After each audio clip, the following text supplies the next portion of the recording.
La Green Week, c'est le rendez-vous annuel de l'Union européenne pour faire le point sur la politique climatique.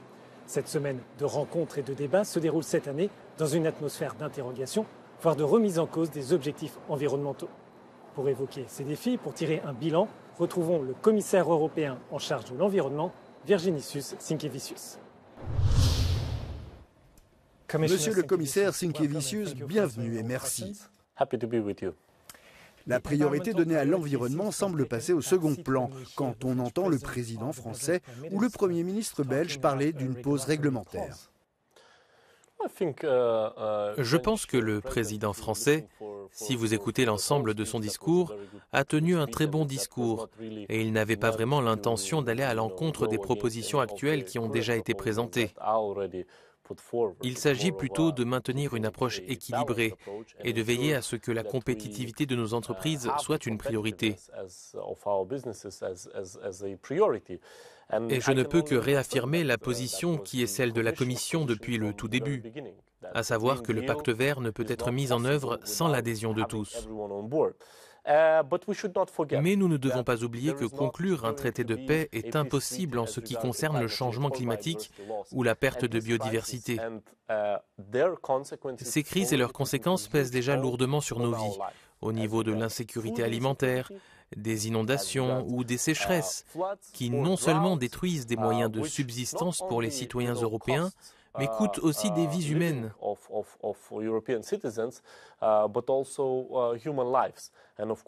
Et bien sûr, nous devons empêcher que de telles catastrophes ne prennent de l'ampleur à travers l'Europe. Cette pause n'est-elle pas ce que les gens veulent entendre parce qu'ils ne voient pas dans leur vie quotidienne les effets de ces politiques vertes et qu'ils ont d'autres préoccupations? Il est toujours plus facile de repérer la crise immédiate. C'est le cas de la guerre qui se déroule en Ukraine depuis plus d'un an. Les choses sont flagrantes. La dégradation de nos sols, par exemple, est beaucoup plus difficile à percevoir. Les premiers à la voir et à la comprendre sont probablement nos agriculteurs, qui doivent s'occuper des sols tous les jours et qui dépendent directement de leur fertilité. Mais en tant que politiciens, si nous sommes responsables, nous devons prendre des décisions orientées vers l'avenir. Nous ne pouvons pas nous contenter de sauter sur les sujets que la société met en avant en ce moment.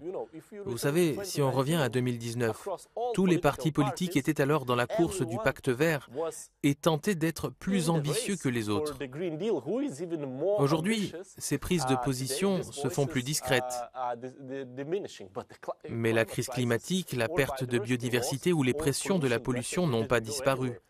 De telles politiques et le changement que nous sommes en train d'opérer concernant notre économie, notre transition énergétique, les transports, etc., c'est un marathon, malgré les pressions de l'extérieur. Les États membres sont-ils toujours impliqués et qu'en est-il du Parlement? Parce que le centre droit demande un moratoire. Existe-t-il encore une majorité en faveur de la politique environnementale? Tout d'abord, bien sûr, les États membres sont pleinement impliqués. Et je constate la même chose au niveau du Parlement. Certes, il y a toujours des opinions qui s'expriment. C'est la beauté de la démocratie et du Parlement. Mais dans l'ensemble, il faut regarder si le travail avance. Et je note que le travail avance. Je voudrais toujours que les choses aillent plus vite. Donc nous devons nous assurer que nous sommes prêts, que nous sommes aptes à affronter des lendemains qui s'annoncent sombres. Et ils s'annoncent sombres tout d'abord pour les acteurs économiques qui dépendent directement des écosystèmes. Nos agriculteurs, nos pêcheurs, nos exploitants forestiers. En réalité, 50% du PIB mondial est lié aux écosystèmes. Je sais que c'est quelque chose que nous tenons pour acquis. Mais à un moment donné, si nous le perdons, il n'y aura pas de technologie capable de le remplacer avec succès. La guerre en cours en Ukraine exerce-t-elle une pression sur les ambitions et les investissements en faveur des politiques vertes? Je dirais qu'il y a probablement deux aspects des choses. D'une part, la guerre a eu un effet très positif sur nos politiques énergétiques. Tous nos objectifs en matière d'énergie renouvelable, le plan REPowerEU avec le développement de projets d'énergie renouvelable, ont été adoptés à une vitesse étonnante.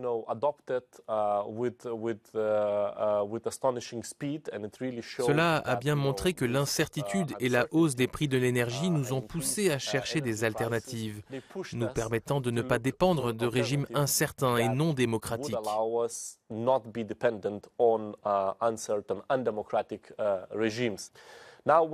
En ce qui concerne les politiques en matière de biodiversité, je veux rassurer, nous ne voulons pas que les exploitants forestiers quittent les forêts, que les pêcheurs ne soient plus en mer ou que les agriculteurs ne travaillent plus la terre.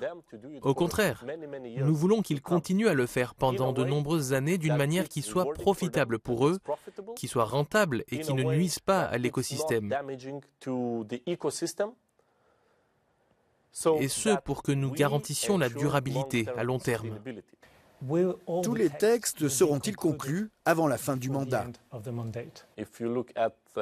Quand vous regardez les dossiers dont j'ai la charge, l'économie circulaire, les dossiers environnementaux, je suis optimiste car nous avançons rapidement et j'espère que nous pourrons les conclure avec succès. Comme je l'ai dit, nous en avons besoin. Nous en avons besoin pour maintenir notre position de leader au niveau mondial. Nous en avons besoin parce que nous avons été l'élément moteur des accords mondiaux et nous en avons besoin pour garantir un avenir réalisable aux générations à venir. Dans ce contexte difficile, quelles sont les réalisations qui sont gravées dans le marbre et qui auront des conséquences pour les citoyens ? Je pense, tout d'abord, que nous avons accompli un travail considérable en ce qui concerne le paquet climat et le paquet ajustement à l'objectif 55, qui est presque terminé. C'est une grande réussite.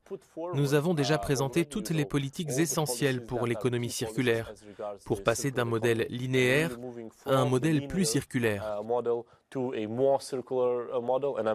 Et je suis content que les co-législateurs nous soutiennent.